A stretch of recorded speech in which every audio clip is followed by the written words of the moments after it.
Hi everybody, Gene here. Welcome to the Tapping Q&A podcast, where every single week we answer the most common and uncommon questions about tapping and EFT, so you get the most out of your tapping, eliminate self-sabotage, and take the action that you want. I just wanted to alert you of a special that I've been running. If you have not been paying attention to the newsletter, or you don't get the newsletter, for the last couple of weeks, I have been offering one-on-one sessions at a 66% discount. And in addition to that, you don't have to sign up for an entire hour. You can actually sign up for 30 minutes if that is something that would be useful or make sense for your budget at this particular moment. It's a special because of everything that is going on in the world. And I've even had a couple of people take advantage of this where they got a couple of friends together and purchased a session, and then we did a group session together that we can actually accommodate that. The really cool thing is we're able to record the whole thing, so you can go back and tap on it again and again. If you'd like to take advantage of this, all you need to do is go to tappingqa.com/deal. That's tappingqa.com/deal.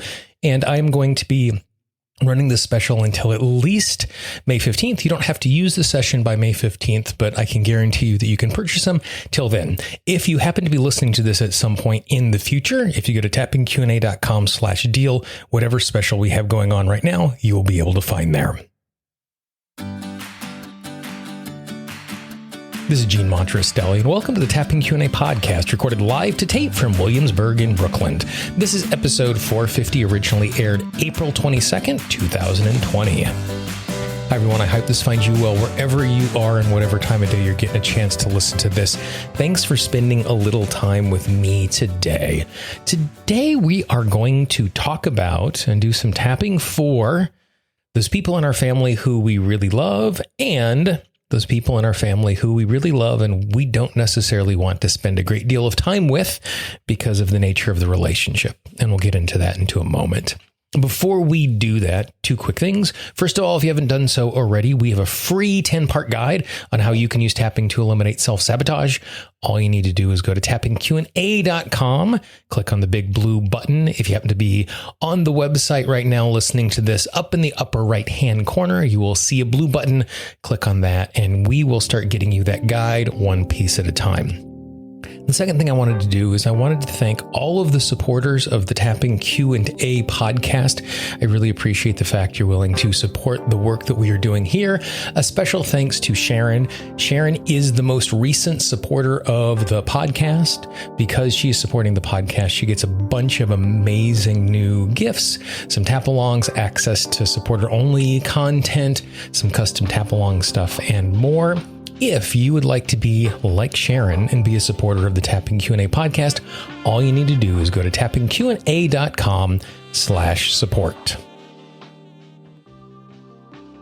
Family is a particularly fraught topic because there's a couple of things going on with our family.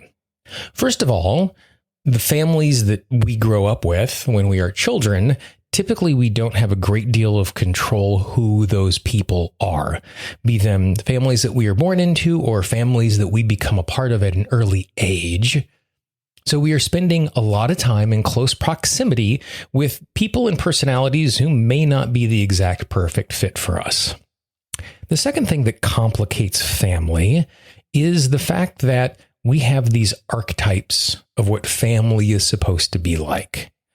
That a parent is supposed to be a certain way, a sibling is supposed to be a certain way. And if we are in a situation where the people in our life don't live up to that archetype, side note, no one in our lives are going to live up to archetypes like that, then it's easy for us to be in a situation where we feel like it is our fault that the relationship isn't the relationship that it's supposed to be. That we have this ideal of how a person is supposed to act. And because they're flawed and they're human, they're not going to live up to that. And some people in our family are less successful at living up to those archetypes than others. The third complicating factor that comes along with family is the fact that we have all of these cultural ideas of what family is supposed to be in a bigger terms. Blood is thicker than water, and we're connected with these people forever. And if we are going against these cultural norms of what being a good son or good daughter, being a good mother or father, being a good brother or sister is, and again, cultural norms, not necessarily what makes the most sense for us, there is a part of us that is going to feel unsafe. Because anytime we are going against a cultural norm, it is going to fire off this really primitive part of us. But it's thousands and thousands of years old. Because 7,000 years ago, if we were pushed outside of the tribe, it created real peril. Like we would be most likely to die. That is part of the reason why we were in these small tribes. It was a way of keeping safety. And so today, we have this cultural sense of what our tribe is supposed to be. And we have this primitive sense that says, if we leave the tribe, we will die. And so it creates a lot of conflict where we might recognize we're choosing to live a life that doesn't necessarily go in sync with certain members of our family or our family as a whole. And we want to be who we are wholly. And at the exact same time, this primitive part of us thinks if we leave, we are going to die. And obviously, that's not the case today. That we're not in this place where the only connection we have, the only tribe that we have is the one that we are born around. But that story is carried with us at a very, very deep level. And so we can be in a situation where we have people in our life we are related to who just aren't good for us. And not good for us can be lots of things. They can just be really, really annoying, and it makes a day difficult when we have to spend time with them because of their worldview and how they treat us. Or it could be much worse than that. But I have lots and lots of clients who have family members who make choices that really impact them directly. I've always been very, very fortunate that I don't have that in my family, that I have people that I actually enjoy being around. But I hear these stories over and over again. And recently, I was working with a client around an idea of a family member who was creating a great deal of havoc, and the tension arose. This person makes my life worse, and they are my family, and I genuinely do love them. And my comment to them, and we did some tapping around this, was the idea of, I want what is best for my family member, and I want that to be 1,000 miles away from me. And so by thinking in those terms, we're able to reconcile some of this stuff. And so today, just very, very briefly, because this is a super simple, direct, straightforward topic, we're going to do a little tapping around this idea of wanting what is best for our family and wanting it in such a way that we are not having to engage with them in a way that is difficult for us. Now, even if you are in a situation like me, where you're super, super lucky with the family that you have. I mean, one of the comments that I always make is, I don't play the lottery because you don't win the lottery twice. And the family that I ended up with, I basically won the lottery. Like, I really love and adore those people, and I like those people. But even if you're in a situation like me, there are times in which family members make choices that rub us the wrong way, that create this conflict. So what I'd like you to do before we do a little tapping is I'd like you to tune into one or two of those relationships that might feel strained at this moment. And the strain might be because of the history of the relationship, or the strain might be because of what is going on at this particular moment in history. So to begin with, what I want you to do is just tap on the side of the hand, take a nice big deep breath, and just repeat after me as you move from tapping point to tapping point. I love my family. I appreciate the members of my family. I only want what is best for them. I want them to be happy. I want them to thrive because they are my family. Just because someone is my family doesn't mean we have the same worldview. Doesn't mean we believe the same things. Doesn't mean we see situations in the same way.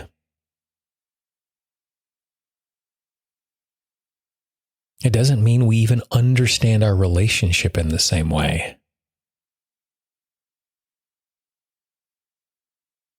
because this is the case, it can cause tension. It can cause friction.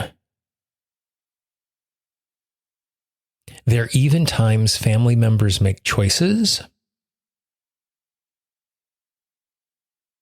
that are destructive. They can be destructive to our relationship, and they can be destructive to me.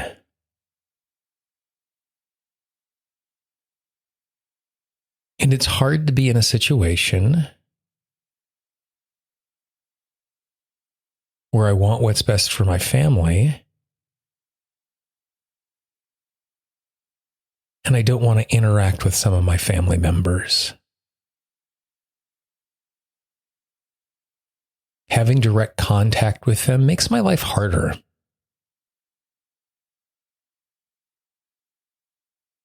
Sometimes having direct contact with them actually causes pain. There's a part of me that feels like I'm failing if I am trying to push my family away. There's a part of me that feels like I am a bad person for not wanting to spend time with my family.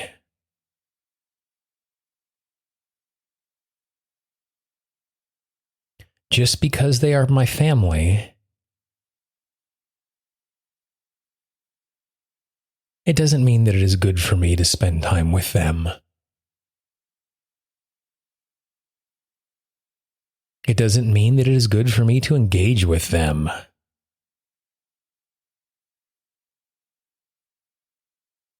Wanting space is not bad.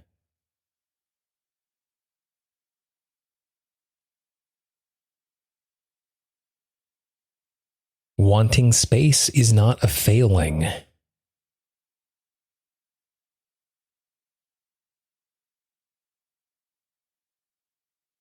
Wanting space does not mean I am a bad family member.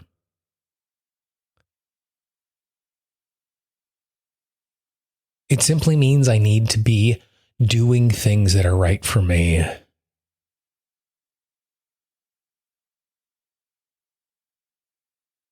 It only means I should be taking care of myself.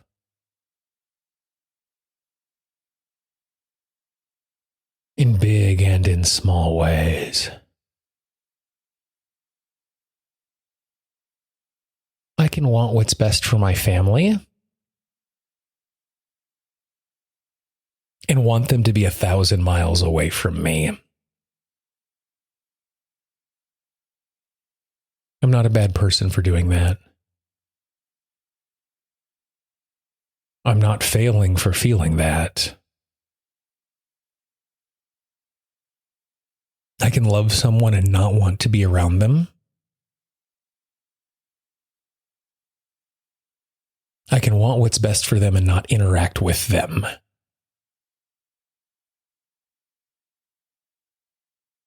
I need to take responsibility for me in my life.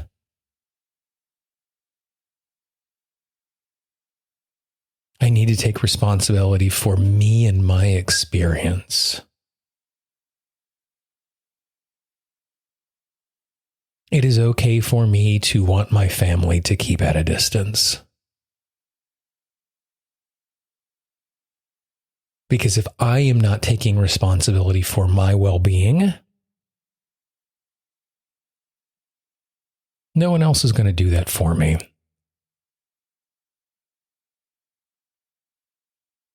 And it is okay for me to recognize that fact.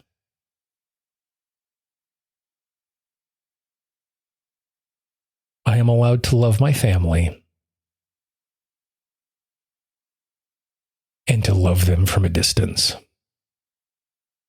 Nice deep breath.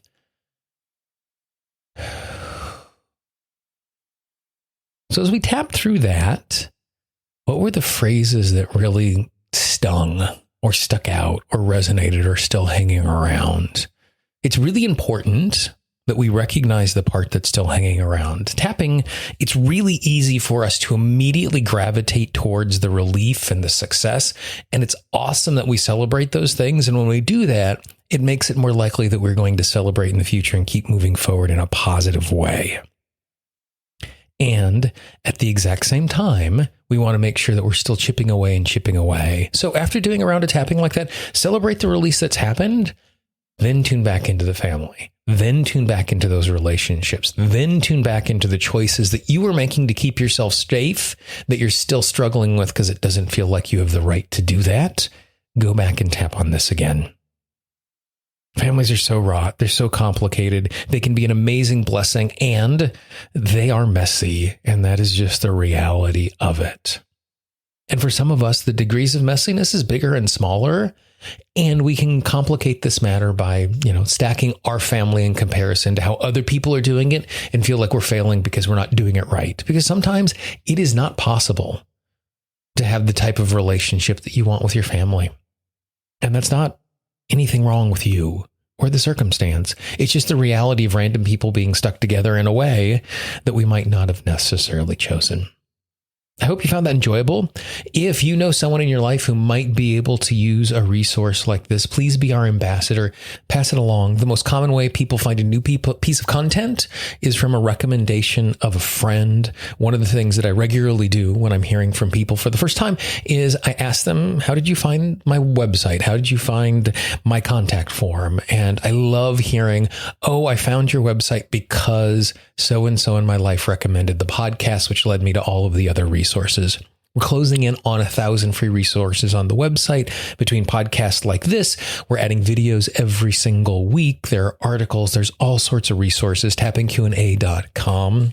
And again, pass it along to a friend. Don't spam your inbox. But if there's one person or two people who you know today could use something like this, because you've heard them talk about their family and you've heard them talk about the struggle, please pass it along. It would mean the world to me. If you haven't done so, I'd also encourage you to subscribe to the podcast. In podcasting parlance, subscribe is always free. It's not like Netflix or Disney Plus or Hulu or whatever streaming service you're currently paying for. It is free. You can subscribe to the podcast in Apple Podcasts, Google Podcasts, Spotify, Pandora. You can find the podcast anywhere you find audio. In addition to what I just shared with you, you can find it on iHeartRadio, Luminary, Himalaya, DeezerRadio.com. Anywhere that you can find audio, you can find the Tapping Q&A podcast. All you need to do is search Tapping Q&A, and whatever device you're in, whatever application you are in, click follow, click subscribe, whatever the button is in that ecosystem. And the reason it's important to do that is every single time a new episode comes out, you get a notification and you're able to listen to it right away. Currently, we're putting out 2 podcasts a week, every Monday and every Wednesday. I don't want you to miss the goodies. If you have questions, if you have comments, I always love hearing from people just like you. I can always be reached, Gene, Gene, at tappingqa.com. If you're on the website, just click on that contact link.